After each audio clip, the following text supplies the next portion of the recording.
how to dynamically redesign and learnerize an entire course. That looks boring. We don't want to do any of that. What do you want to learn? Don't underestimate the learner. Don't underestimate or undervalue their voice. Life is not about one size fits all. They're built to be connection. They're built to be a give and take. They're not built as a one-way street. And how do I define learnerization? Because most people have this mindset that learning should be about me, myself, and I. It's a journey which is probably not going to end. Do we know the final destination? Maybe not. You're showing them how to become learners in life. Forget this learnerization. I don't have time for that. I'm too busy working to make money. Hello, everybody. Welcome back to Relearning to Learn. And in our episode 12 today, we're taking on the big picture. How to dynamically redesign and learnerize an entire course. And before we delve into it and get into practical examples, I want to talk about an experience I had several years ago working with a group of high school students at another institution who wanted to improve their English so that they could apply for local universities and get accepted. And, I'd come in years and years and years of learning and teaching and all of that. But when I got in front of the students, it was like, that looks boring. We don't want to do any of that. And I was like, uh-oh. So I asked them, well, if we're going to be together for the next 3 weeks, learning English intensively, what do you want to learn? Where do you want to be at the end of the 3 weeks? And the profusion of ideas that came out. There was drama. There was debate. There was literature. These kids want literature? Yes, literature. And what it taught me was don't underestimate the learner.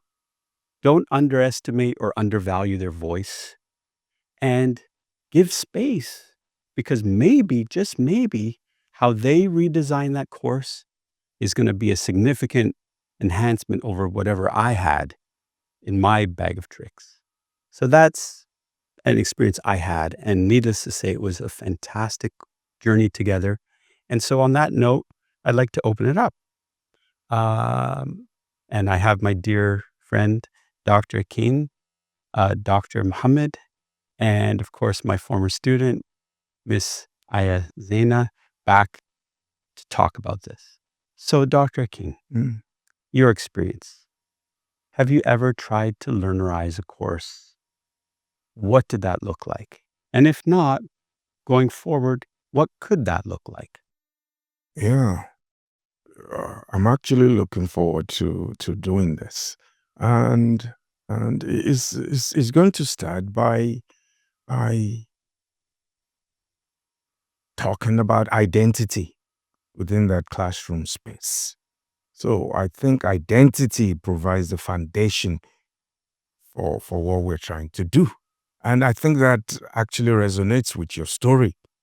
So life, I think I've said this many times, like life is not about one size fits all.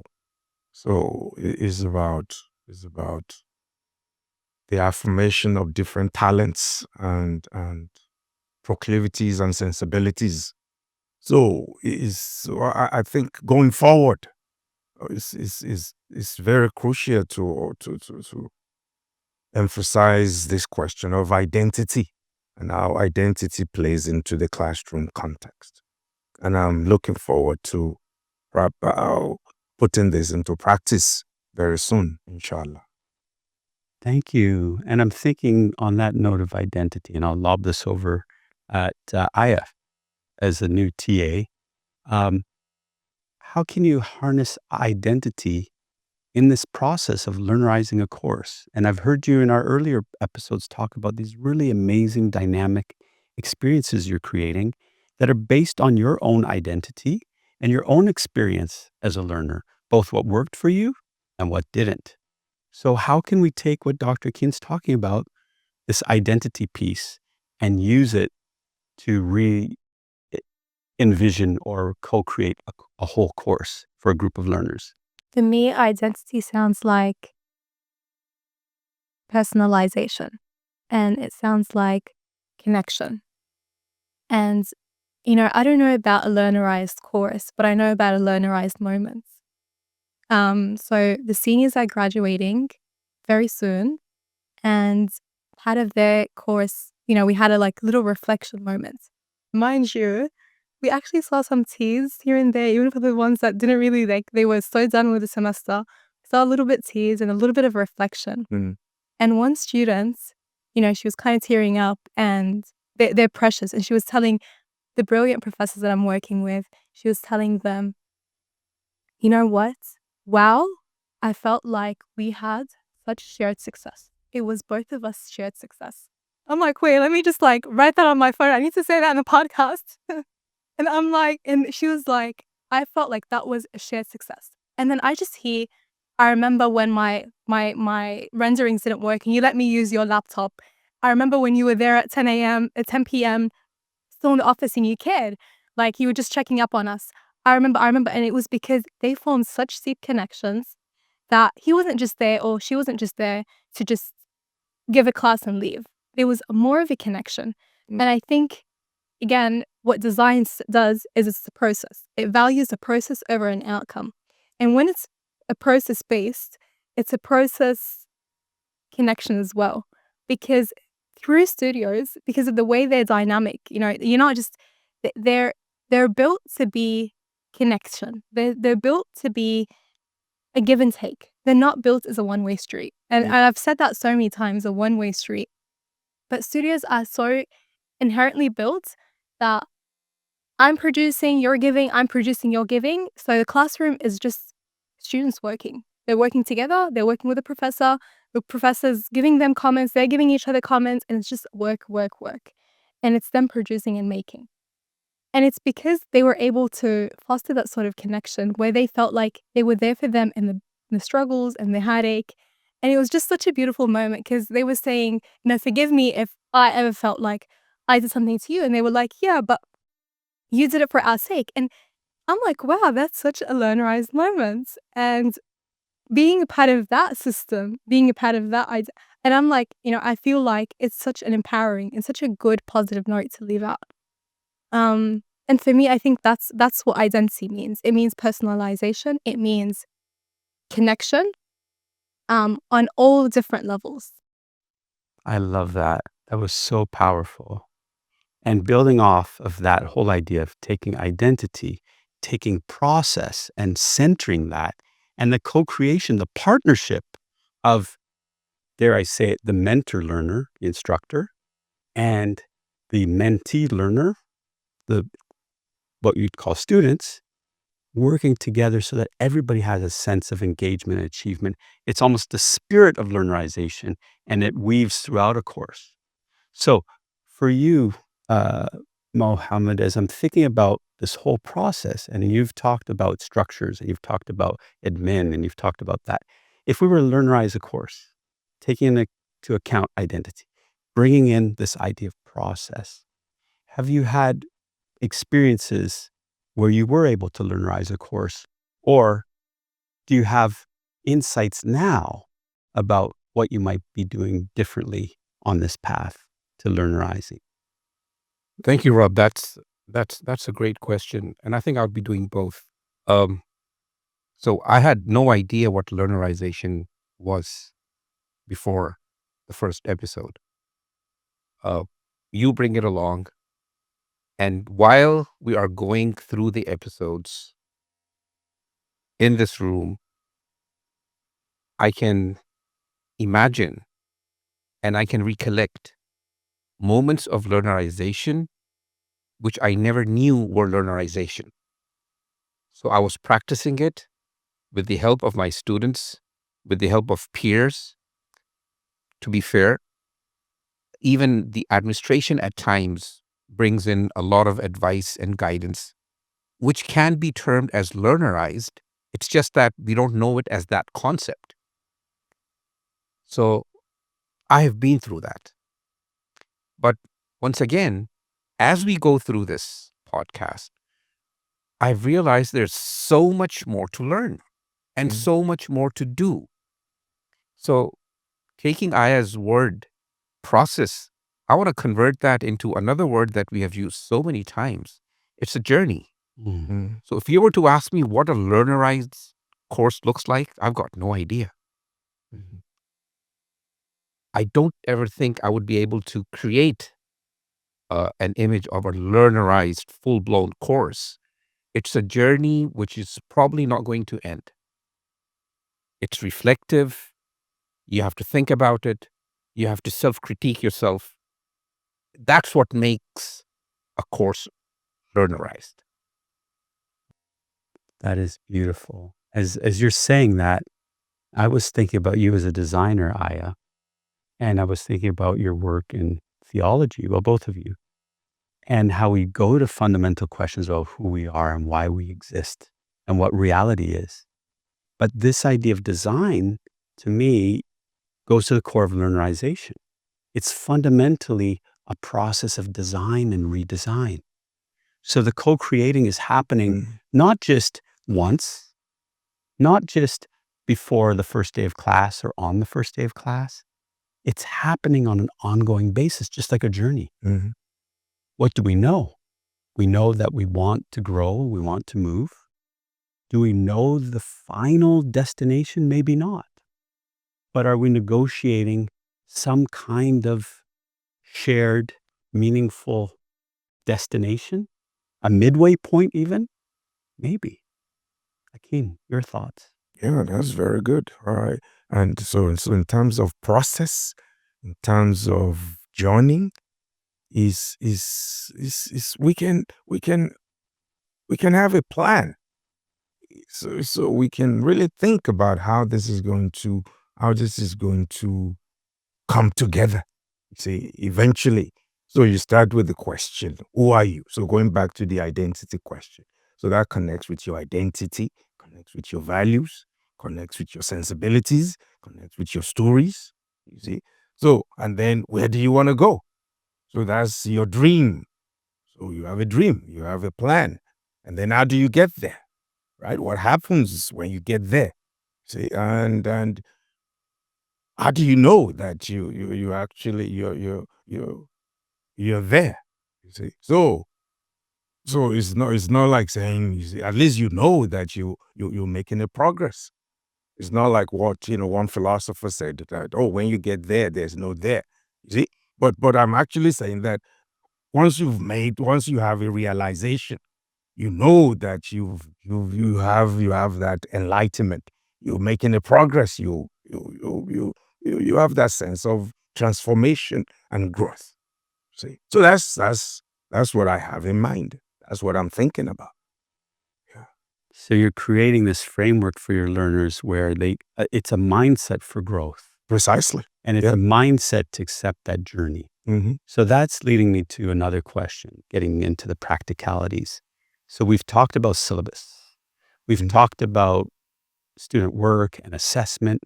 We've talked about instructional activities. And these are all fundamental parts of traditional education.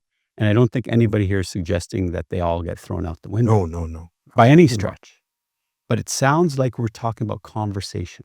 So if I, at the beginning of fall semester 2025, decided I'm going to do my utmost to create this journey where identity is honored, where process is valued, where empowerment happens, where meaning is made, what could I do? What would be concrete steps? How would I engage learners to help us together to do that? I think we'll have to start with baby steps. The first thing I would do to create that framework is take one of the strategic objectives of my college, give it to the students. Tell them, what do you understand from it? What is one of the objectives that you would like to derive from this college level objective for your course level objective? Once you have an objective for that course, make a rubric for it and make assignments for it. Do it all on your own. And once you do that, and mind you, it's just for one single objective, I think you are in a position not only to tell yourself, to tell your class, but to tell your boss that I'm going to make a Mind change. Mhm. Yeah. And it's a change which is aligned with what the university or the college wants to achieve. Mhm. The word KPI, key performance indicators, jumping out at me. Imagine getting our learners to understand, align, value, and then activate that Mhm. in a course as an example. Brilliant. Wow, you're showing them how to become learners in life. You're telling them, here's a system, here's how this education system works, and take that and run with it and become your own learners in your own life. And you don't get that 25-year-old Thank you for supporting dilemma. me. But no, like, and I think when we keep saying, how do I define learnerization? How do I define learnerization? And, if I dare define learnerization in my identity as a designer, and when I see learnerization, I see designer, I just see so many synergies. Mm. Learnerization is a process, design is a process.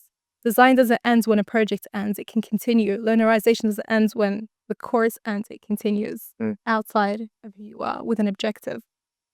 The amount of synergies and the amount of connections I can make to these two, and the way there's